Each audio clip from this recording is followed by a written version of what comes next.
Welcome back to Words of Paradise. I'm your host, Leon Idle, and if you hadn't heard, Steve Bloom is calling for reparations. If you don't know who Steve Bloom is, yeah, you actually do. He was, Spike Spiegel, Orochimaru, Zabuza, he was Wolverine, I believe. Basically, he's been in everything ever, in any sort of animated fashion from your childhood as the guy with the cool voice. Look, it was either him or Scott McNeil. Those were your only two options when it came to that guy you grew up with the cool voice in the cartoon you loved.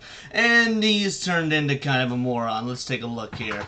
Voice actor Steve Bloom doubles down on support for Disney's reparations call, exposes his own ignorance regarding current state of political activism. Ooh, goody goody. Let's get into this. Look, Steve Bloom's a good actor. I'm still gonna enjoy his work, no matter how much of an idiot he is politically. I'm still gonna enjoy his work. There's only one Spike Spiegel. There's only one Tom from Toonami. I guess technically there's more than one of each of those. But point is, for me, there's only one, and that's gonna be Steve Bloom. So let's go through here and again respect what his career has done and how great it is, while mocking the, individual he actually is on his inside feely parts. Prolific voice actor Steve Bloom has doubled down on his support for Disney's recent call for black reparations, and in the process exposed his own ignorance regarding the full extent of the concepts being pushed by his ideological allies. As previously reported, the man behind such iconic English voice roles as Cowboy Bebop's Spike Spiegel, Naruto's Orochimaru, and Marvel's Wolverine across various media threw his hat into the debate on reparations in a response to a recent episode of the company's Disney Plus exclusive revival, The Proud Family, Louder and Prouder. Now, I did not really talk about this show when this controversy brewed because it was so bananas. I actually couldn't wrap my head around it until a bunch of other people far more qualified than me had already touched it. But I'll touch on it a little bit now. It was stupid. I loved The Proud Family growing up. It was a fantastic show. I watched it right after or before Kim Possible, whatever. Proud Family was great. This modern, reimagining, this reboot, this ain't The Proud Family. This is the Disdain Family. Therein, Penny and her friends perform a slam poetry number calling for black people to receive some sort of payment from the United States government as an apology for being victims of once legal practice of chattel slavery. I don't like that they put once legal. That doesn't need to be there. It was still an abhorrent practice. That's not a big fan of that wording, but let's continue with the article. Replying to Twitter user End Wokeness opinion that the segment was blatant anti-white propaganda, Blum combatively asserted on a February 8th tweet, "I'm white and a voice actor who will probably never work on this show for the most excellent reasons. Your tweet is blatantly racist." Okay, that's not racist. To say that this is blatant anti-white propaganda isn't racist. You might not like it. You might say that that's, incorrect, or that it's missing the point, or that that opinion is dumb, but that opinion isn't racist. People seem to have lost the plot on what racist actually means. And his response, "I'm white and a voice actor who will probably never work on this show for the most excellent of reasons." Guys, it is voice acting. You act with your voice. I've done plenty of videos on this in the past. Check them out if you haven't. There's literally some individuals over at Crunchyroll trying to get this chick fired because she's not a real witch from Mars, or from Mercury, whatever. Claiming that, a person of color should be playing this role, not a white girl. The character's from Mars, and her skin is barely darker than mine. It's an insane world we live in, and so I'm not surprised that Steve Bloom has fallen into this, trap. "Your anti-woke rhetoric is dangerous and divisive," he added. "I full-throatedly support Disney Plus, The Proud Family, and all my colleagues for doing this." Yeah, well, how much they kicking back to you there, Steve? Because, voice actors make, on average, $50K a year. That's not exactly that much. In fact, that's barely above the poverty line. Maybe twice the poverty line in America. So if you're making what the average voice actor makes, and maybe you make more because, conventions, and then you've got your own acting classes and stuff like that, but let's say that you're making the average of 50 to 55K a year the voice actor makes. I'm sorry, maybe Disney's giving you a bit of a kickback.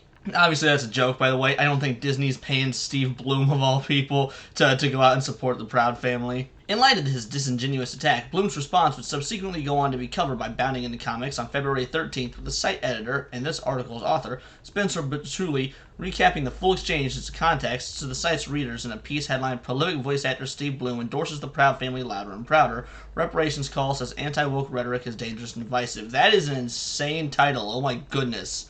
This article would draw a number of critical replies from readers, and many disappointed that the individual responsible for bringing to life many of their favorite characters would happily buy into such divisive rhetoric. Well, let me tell you guys something. If you're one of those people that, oh man, it's sad that so-and-so is woke, and what, all of acting is like that. All the showbiz is like that. There's going to be a few diamonds in the rough, but that's pretty much all of showbiz for you. You know, oh man, I was so supportive of Johnny Depp over Amber Heard. Johnny Depp's probably like that too.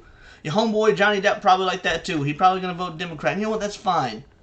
That's fine. People can be on the left, people can be on the right, whatever. I don't have any sort of particular allegiance, left or right. I don't care. I do have the mature knowledge and understanding that most of the individuals in showbiz, most of the individuals in the arts, are going to be of a left-leaning, ideology, and the majority probably going to be super woke because that's, what the media has taught them, and that's what their culture and their cult has taught them to be like. So you gotta just separate the art from the artist. I get it. In some instances, it may be very difficult to do. I don't listen to Evanescence because, frankly, man, is Amy Lee known for being a C-word. But as a general rule, you separate the art from the artist. I'm not gonna let the fact that Steve Blum is a raging moron ruin my viewing experience for Cowboy Bebop or Rurouni Kenshin or anything like that.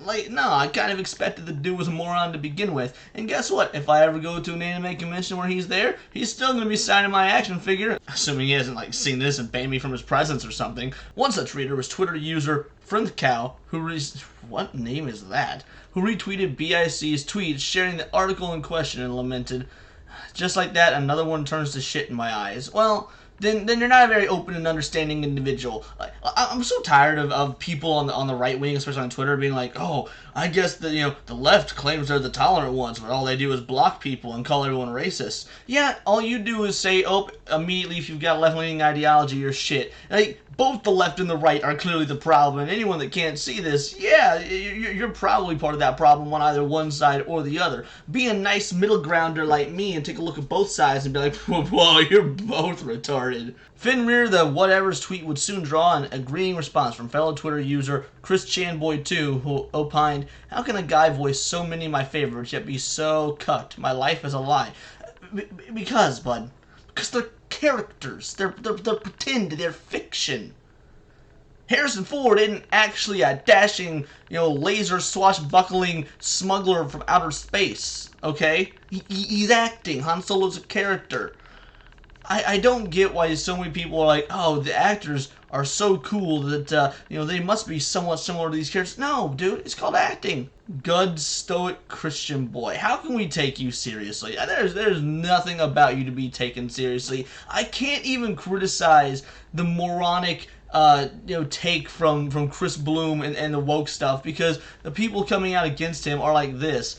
Good, stoic Christian boy. You know what stoic means? Stoic means to be quiet, to be, to have an air of shut-it-upness about you. This is not being stoic. This is the opposite of stoicism. This is mental retardation. Deciding for an unspecified reason to reply to this exchange, out of the dozens generated by BIC's initial tweet, Bloom then interjected to defensively swing, "Teaching actual history so evil is not repeated is cucked, so you support the ignorance and hate fueled by book banning? What's the MAGA buzzword for that?" I don't like that he's jumping to MAGA stuff either. There's no winners in this. The idiots that are calling him out for saying he ruined their childhood are, and then there's of course Steve Bloom himself, who's got no concept of understanding of how this stuff should work. There's just no winning in this side. Taken aback by his accosting, Chris Chanboy2 replied, "I didn't mention books, but since you did, when it comes to things like being fucking grade schools, yes, I'm okay with book banning." Along his tweet, Chris Chanboy2 shared an excerpt from Mia Kobabe's graphic novel, Genderqueer, a Memoir, a book rarely stocked in grade school libraries and recommended to children, wherein Kobabe offers an explicit language-filled recount of their first sexual experience with a strap-on sex toy.